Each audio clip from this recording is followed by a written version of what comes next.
Happy New Year, everybody. I'm Nick Powills, publisher of 1851franchise.com. We're bringing another episode of Meet the Zor your way. John from EverLine is going to join us next.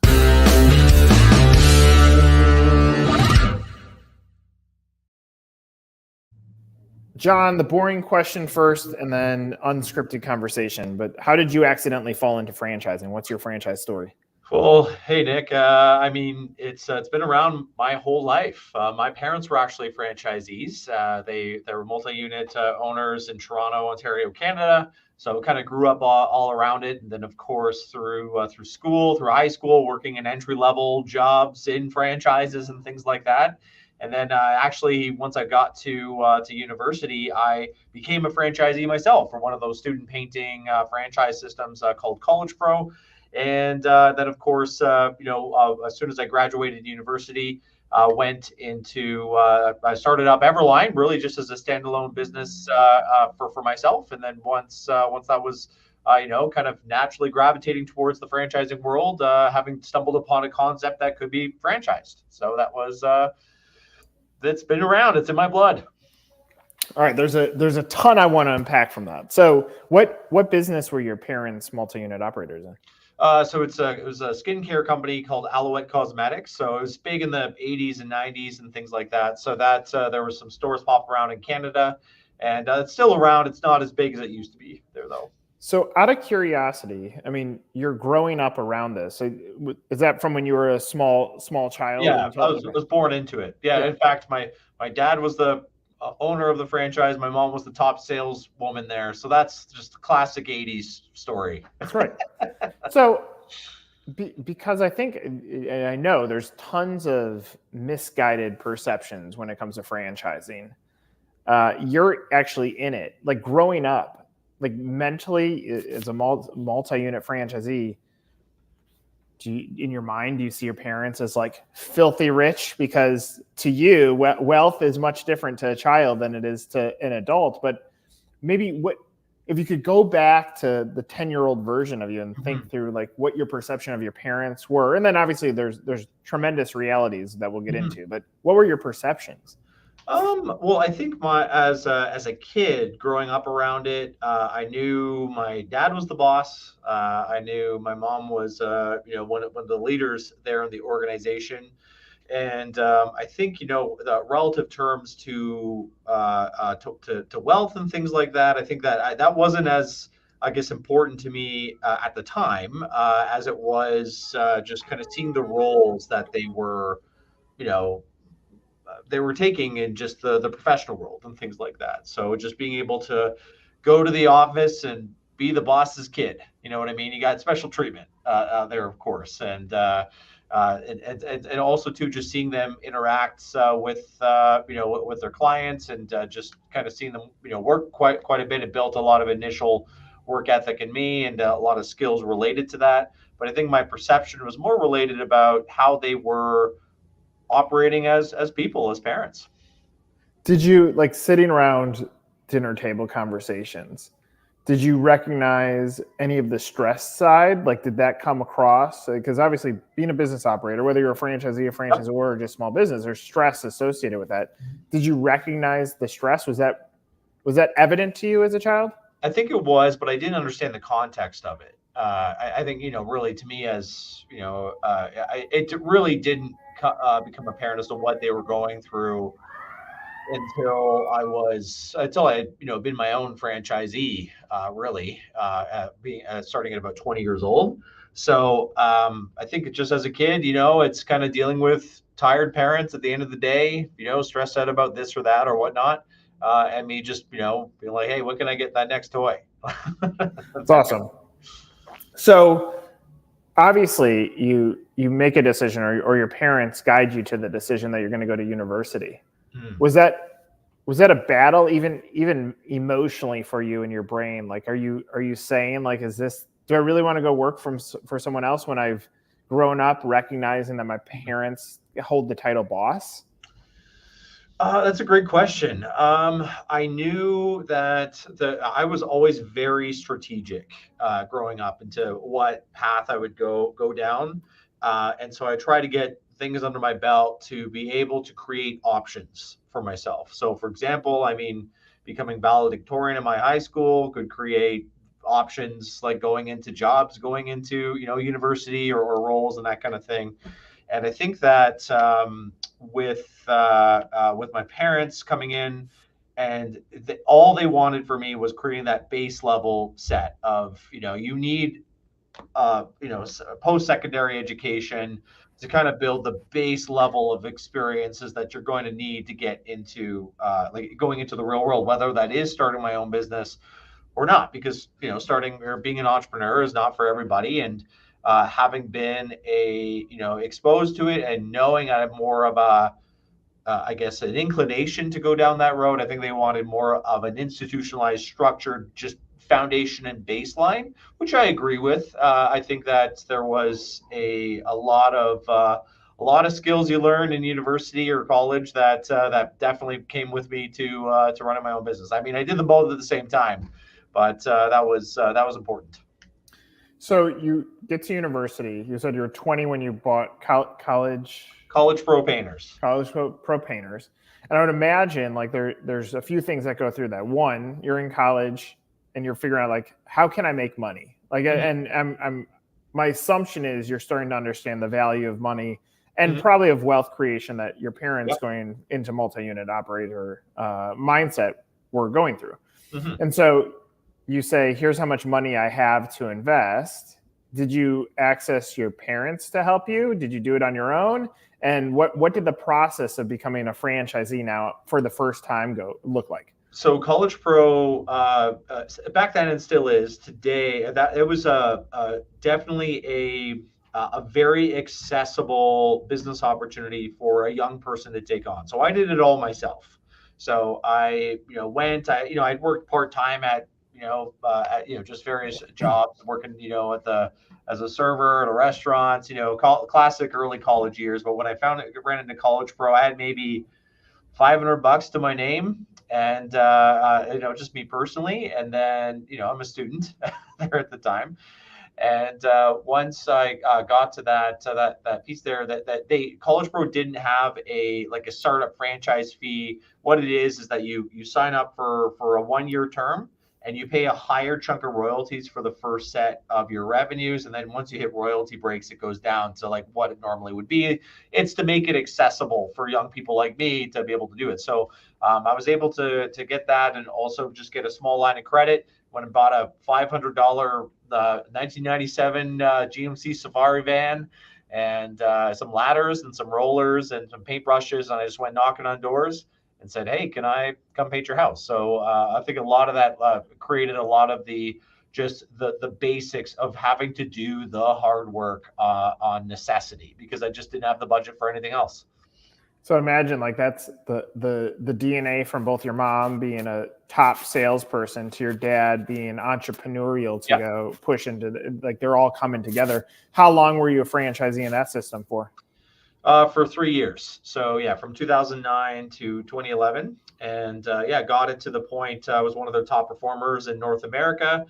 So then once I kind of outgrew the program, I mean, I graduated school, knew I wanted to grow. I knew I wanted to continue running my own business, and so I actually went to a franchise show just here in Calgary, and I went and went up and down the trade show booths, and I ran into a company that was not selling a franchise, but selling a license for a more durable type of traffic marking product. And so me coming from the just the painting world and coming and seeing a paint sprayer on wheels that paints lines, that was something that got me kind of going to the other side of that. Okay, so did you ever take a job in between stopping painting? No. I interviewed for some. I remember because I graduated school, and I had a lot of success there at College Pro, but then it was still. I remember getting some offers and then negotiating, and then me saying, "Listen, like I want to." Be able to do this, and this. I want to have autonomy and things like that. And I remember the person on the other side being like, "It sounds like you want to run your own business, man. It really does." And so I was like, I think that's true. So then that's when I went to the franchise show to seek, not necessarily even at the time, I wasn't looking to actually buy a franchise, or it was actually to just get the juices flowing for what Sure. type of business I was going to start. And yeah, that was kind of how that went down.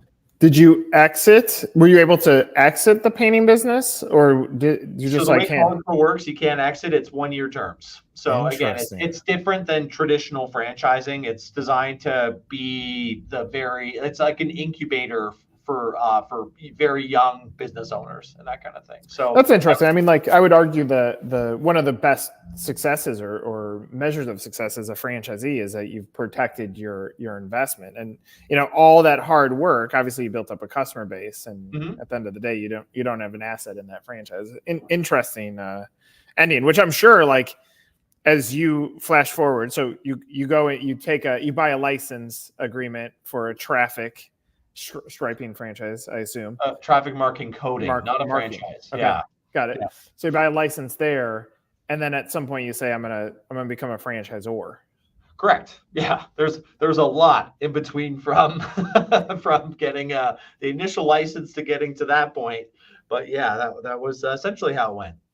So now, as a franchisor, do all these stories from birth through your first business, through understanding licensing versus franchising to today, like is that in the construct of how you support franchisees Oh and yeah. how you onboard them? Yeah.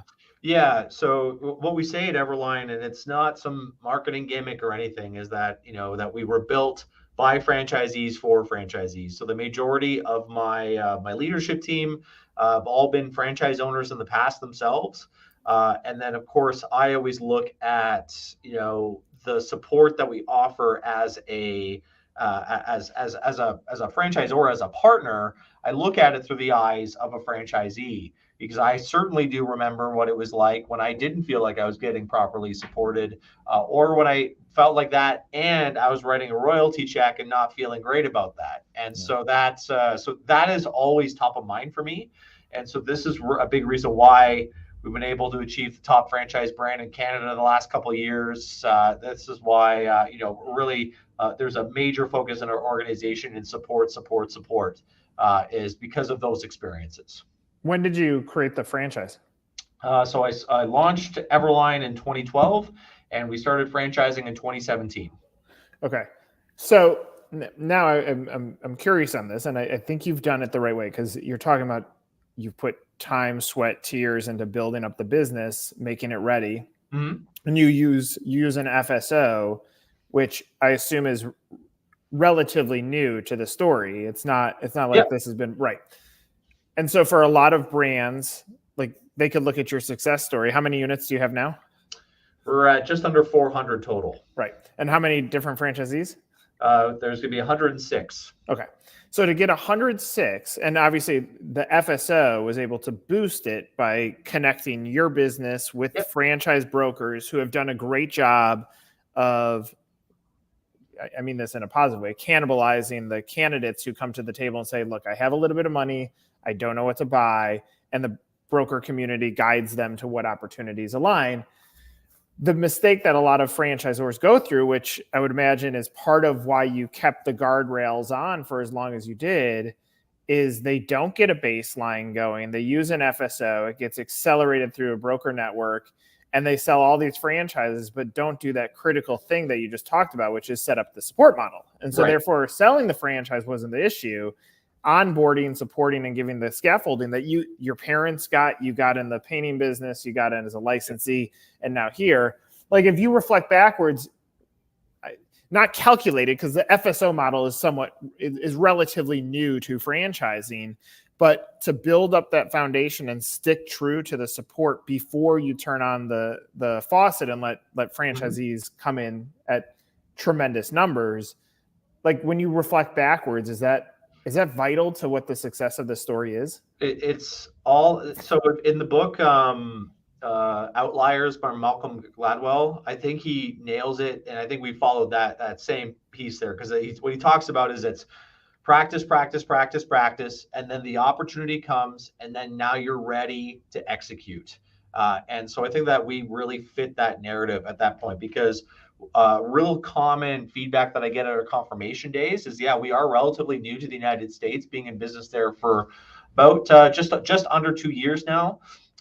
We've been franchising since 2017, so that we've been operating in Canada kind of in incognito, building and testing and stretching the model in a much more limited market, as well as allowing the franchisees to have a significant voice in pushing us to improve our support systems and things like that. So I think that that's where the fire in which we were forged was, spending about 5 years as a franchisor in Canada prior to jumping into the United States. And then even before we went to the United States, I had hired on all sorts of US-based consultants to just pour through all of my stuff and say, okay, this is going to work in America and this is not.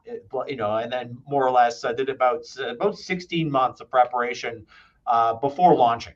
And I think that that is a large reason why we've been able to, one, grow at the rate. I mean, it's amazing and fun to award franchises. But what really gets me excited is, when they start breaking records right out of the gate. And so we're seeing that over and over and over again. And those are the conversations I want to have with franchisees, is that they're just doing, they've either met or exceeded their targets for the year. I'm gonna give you kudos in a second, but I want to frame something the way that I see it, and obviously poke holes in any bit of this. In the FSO world, because they are they've for any franchisor that doesn't use them, they insert themselves in between broker and the franchisor. Mm-hmm. They've done a great job at most FSOs at building up relationships with the brokers, so that when a brand is presented, they present it to them, and then they say, okay, I'll start showing this in my inventory.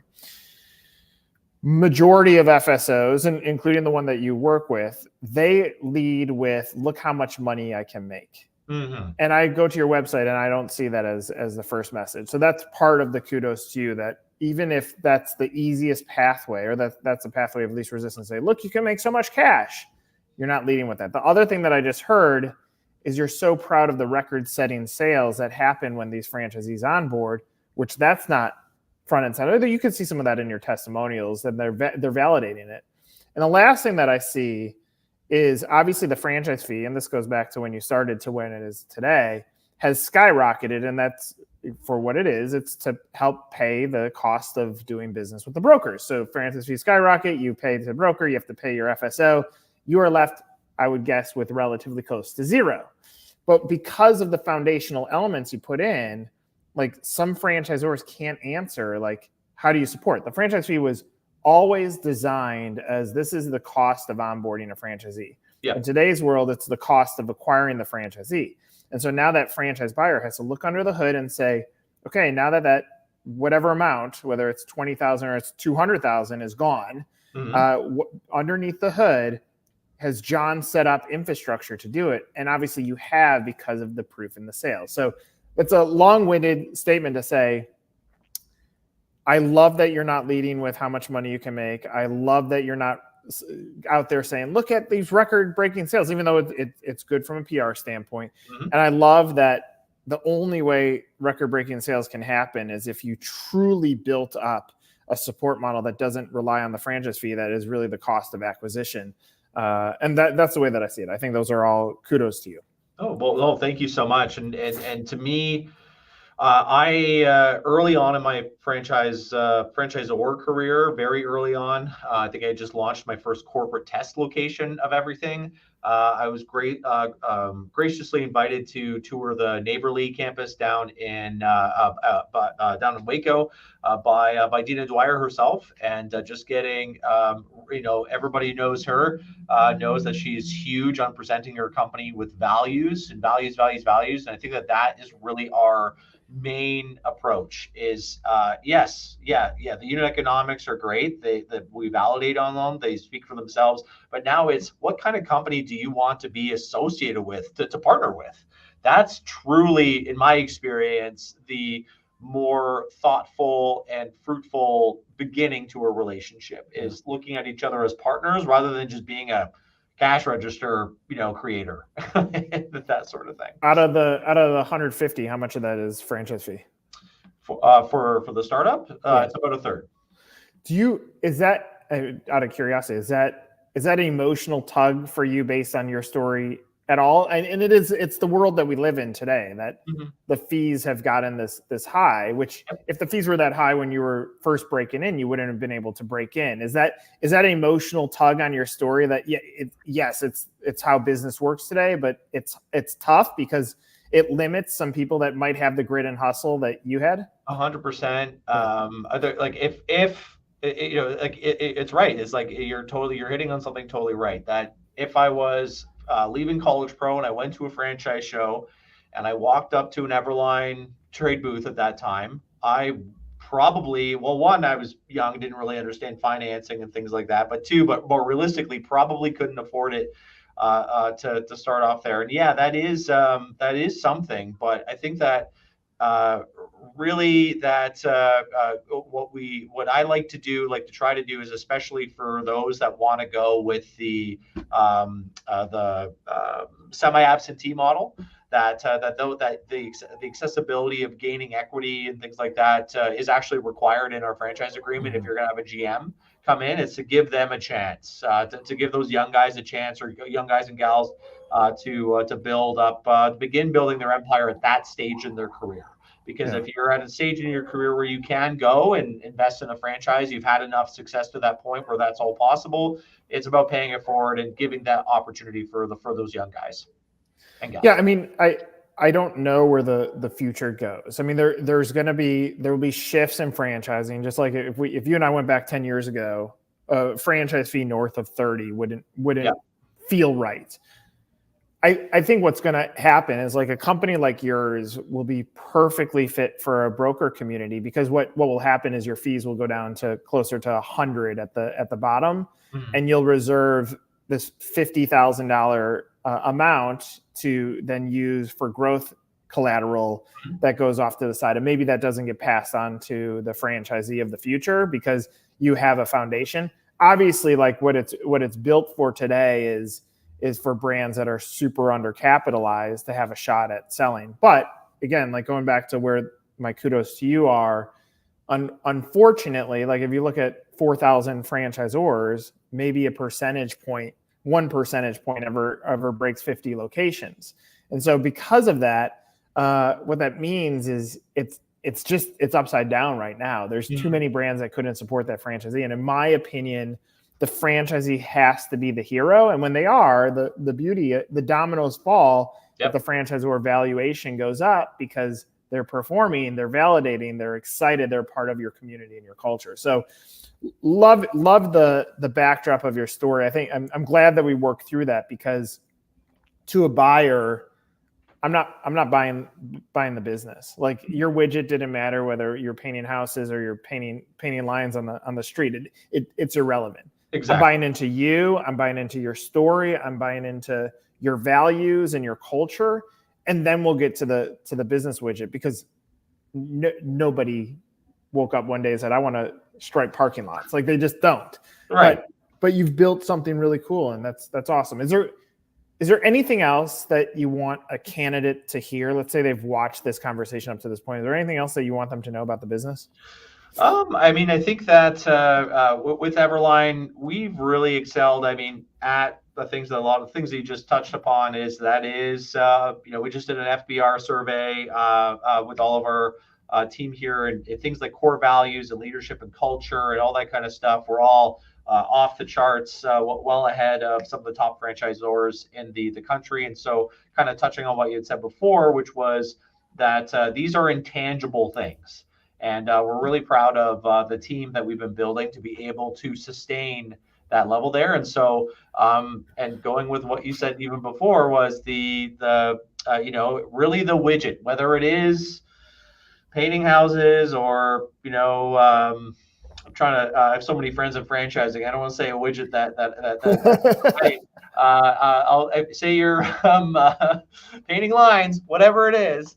It doesn't really matter. It's about the people that you're working with. And that is why we really truly focus on being a people-centric based business. And yeah, it's at the end of the day, we have to perform and make sure we treat the clients properly and things like that, that we are executing on our core processes.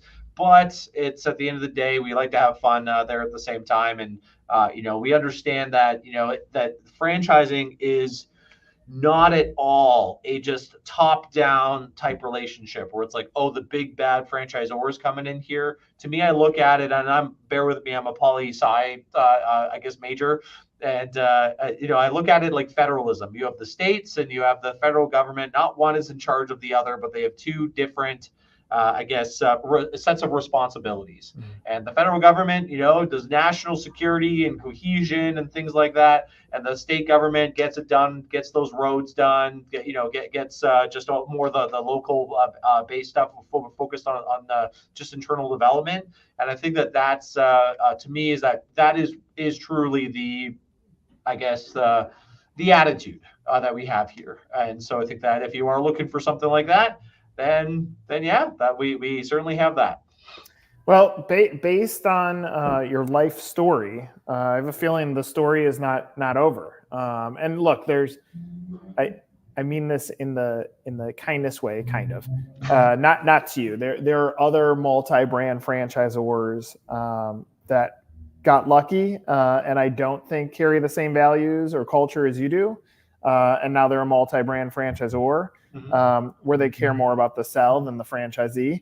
And that's unfortunate because those businesses continue to climb and the franchisees continue to struggle. Mm-hmm. You and this foundation that you built and your life story and your family, like it's pretty cool. So I look forward to seeing what brand you create next, because the widget will be irrelevant. It's going to be the foundational elements that you put together. And it seems like you have a lot of runway left in this franchise story. Oh, I think so. I hope so. And like I said, it's one thing to continue growing. And I remember, just like going all the way back to the beginning of when I was testing EverLine and testing out. It was really important to me that we were selling a real model that could generate as good or better results than what I received initially when I first started. And I'm so proud to see I have so many franchisees that have blown my initial performance way out of the water. That's awesome, right? And so, like, to me, like that's proof of just the constant scale that we've been able to approach. And I think that as we consider how other brands or if we can just continue developing services within EverLine and in individual brand divisions, whatever that looks like, you're right. It's all going to be done from that same foundation of it's up to the franchisees to, or I guess it's up to the franchisor to support the franchisees. But as long as the franchisees are doing well, and that is the core focus of the franchisor, everything's going to be fine. Period. I love it, man. What a great story. It was a privilege to hear it. I'm glad we got it. And I'm glad, like, question one is so simple, but it opened up a tremendous story. So John, thanks for sharing some of it with us today. Hey, no problem. Thanks so much, Nick. And we're just going to keep beating this drum. Keep going. For John, I'm Nick. This is another episode of Meet the Zor.